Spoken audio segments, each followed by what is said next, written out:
मध्य प्रदेश और राजस्थान में कुछ बच्चों के मौत के मामले सामने आए हैं। कहा जा रहा है कि उन्होंने जिस सिरप का इस्तेमाल किया है उसकी वजह से उनकी मौत हुई है। फिलहाल ये जांच का विषय है, टेस्ट रिपोर्ट जो है अभी आनी बाकी है।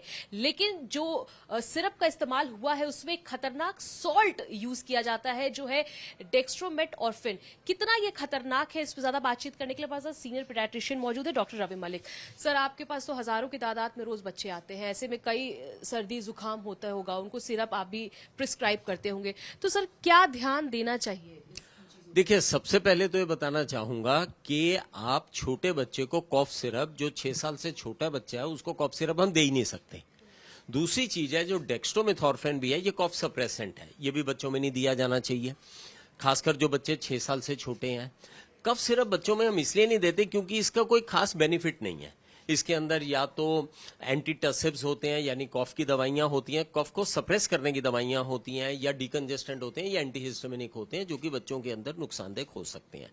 कई बार ये दवाइयां जो हैं बच्चे के अंदर एरिथमियाज कर सकती हैं, हार्ट बीट को रैपिड कर सकती हैं, या ब्रीदिंग डिफिकल्टी कर सकती हैं, और कई बार ड्राउजीनेस भी कर सकती हैं, सेडेशन भी कर सकती हैं।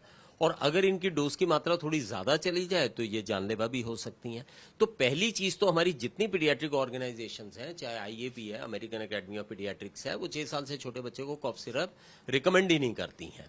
दूसरी बात यह है कि कॉफ को अगर हमें ट्रीट करना है तो उसके लिए हमारे को प्रॉपर जो है उसकी ट्रीटमेंट करनी चाहिए, डायग्नोज करना चाहिए कॉफ है क्यों, क्या ये अस्थमा की वजह से है, एलर्जी की वजह से है, या निमोनिया की वजह से, और उसकी ट्रीटमेंट देनी चाहिए।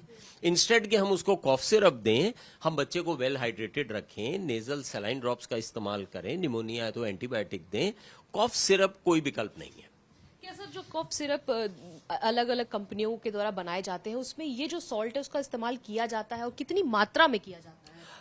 डेफिनेटली कॉफ सिरप्स, कुछ कॉफ सिरप्स का कंपोनेंट डेक्स्ट्रोमेथॉर्फिन भी होता है, लेकिन जैसे कि मैंने बताया कि बच्चों को कॉफ सप्रेस करने की आवश्यकता ही नहीं होती। छोटे बच्चों को हमें कॉफ सप्रेसेंट ही नहीं देना होता, डेक्स्ट्रोमेथॉर्फिन जो है वो छोटे बच्चों को देना ही नहीं चाहिए। तो ये एक सारी पीडियाट्रिक ऑर्गेनाइजेशंस यही कहती हैं कि बच्चे की कॉफ के लिए आप उसको डायग्नोज कीजिए, डायग्नोज करने के बाद में जो आपकी डायग्नोसिस बनती है उसके हिसाब से ट्रीटमेंट दीजिए। एलर्जी कॉफ है तो आप उसको उसमें से एंटी एलर्जिक दीजिए, नेबुलाइजर दे सकते हैं, उसको वेल हाइड्रेटेड रखिए। ये सारी ट्रीटमेंट करना जरूरी है बनिस्बत के हम बच्चे को बिना बात के कॉफ सिरप्स देते हैं। फिलहाल सर ये जांच का विषय है, अभी रिपोर्ट आनी बाकी है, लेकिन ये भी कहा जा रहा है कि जैसे घर में कोई दवाई पड़ी हुई रहती है, किसी को सर्दी जुकाम हुआ, छोटे बच्चे, तो अगर पेरेंट्स उस दवाई का इस्तेमाल करते हैं, सिरप के तौर बच्चों को दे देते हैं, तो कितना खतरनाक हो सकता है? देखिए, पेरेंट्स को छोटे बच्चों को अपने आप तो दवाई देनी भी नहीं चाहिए। डॉक्टर प्रॉपरली डायग्नोज करेगा, फिर उसके बाद दवाई देगा। खासकर छोटे बच्चों के अंदर डोज सेंसिटिव बहुत होते हैं, तो जो बच्चा 2 साल का उसकी डोज अलग होगी, जो बच्चा 6 साल का उसकी डोज अलग होगी। तो पेरेंट्स कई बार वैसे ही घर में 1 चम्मच दवाई दे दें, कॉफ सिरप दे दें, दैट कैन बी टॉक्सिक। उसके अंदर जो है एक्सीडेंटल पॉइजनिंग होने के चांसेस हैं, और उसके बाद बच्चा जो है वो सीरियस हो सकता है। आपको लगता है कि क्या मतलब ऐसा हुआ होगा मध्य प्रदेश और राजस्थान में, जिस तरह से लगातार केसेस सामने आ रहे हैं कि सिरप का इस्तेमाल हुआ होगा इस तरह के, तभी इस तरह के केसेस आए हैं? फिलहाल आप इसको लेकर क्या सोचते हैं? देखिए, ये जांच का विषय है। मैं तो कह रहा हूं इसके अंदर गहन अध्ययन होना चाहिए। एक अच्छी स्ट्रांग टीम जो है वो जांच करे कि ये बच्चों के साथ जो ये प्रॉब्लम हुई है क्यों हुई है, और अगर उसके अंदर जो भी फाइंडिंग्स आती है तो जो भी दोषी व्यक्ति है पहले तो उसको प्रॉपर सजा मिलनी चाहिए ताकि इस तरह की चीजें आगे ना हो।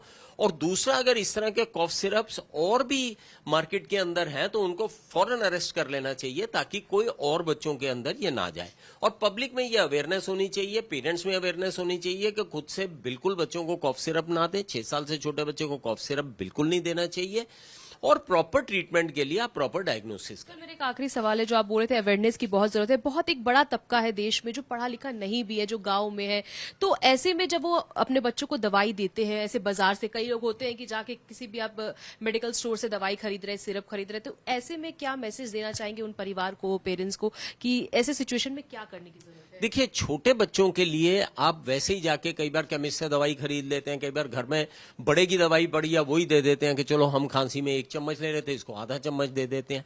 इस तरह की चीजें कई बार जानलेवा हो सकती हैं, खासकर छोटे बच्चे के अंदर। तो छोटे बच्चे के लिए आप पीडियाट्रिशियन से कंसल्ट कीजिए, वो आपको प्रॉपर मेडिसिन देगा, उसकी प्रॉपर डोज बताएगा, डिपेंडिंग अपॉन के बच्चे की डायग्नोसिस क्या है। तो ये एक बहुत इंपॉर्टेंट विषय है, और हमारे देश में नहीं विश्व में एक्सीडेंटल मेडिसिनल पॉइजनिंग जो है वो बहुत कॉमन है। अक्सर बच्चे एडल्ट्स की मेडिसिन ले लेते हैं और उसके बाद पॉइजनिंग हो जाती है। सर, ये जिस सॉल्ट का जिक्र बार बार हो रहा है, लोग ये जानने भी चाहते हैं कितना % सॉल्ट का इस्तेमाल सिरप में अमूमन किया जाता है और कितना लेना चाहिए लोगों को?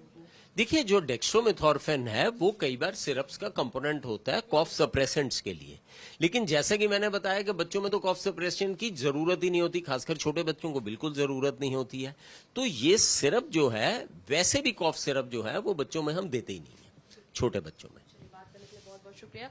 तो ये थे doctor Ravi Malik, camera person Mrityunjay के साथ भावना किशोर, टाइम्स फॉर भारत के लिए।